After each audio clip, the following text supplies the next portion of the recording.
আমাদের নির্বাচনী অঙ্গীকার এবং প্রতিশ্রুতি মোতাবেক আমরা প্রথমেই বলেছিলাম যে প্রায় 1000 কিলোমিটার আমরা খাল খনন কর্মসূচি সম্পন্ন করব। তবে এখন আমরা লক্ষ্য করছি দৃশ্যমান হবে 1200 কিলোমিটারের উপরে।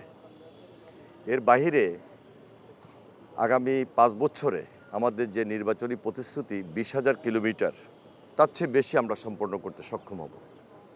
এই আলোচনাটি আজকে আমরা সম্পন্ন করেছি। আপনারা জানেন যে খাল খনন কর্মসূচি এটা একটা আন্দোলন, এটা একটা বিপ্লব। প্রেসিডেন্ট জিয়াউর রহমান সাহেব তার জীবদ্দশায় এই কর্মসূচি স্বেচ্ছাশ্রমের ভিত্তিতে তখন করেছিলেন।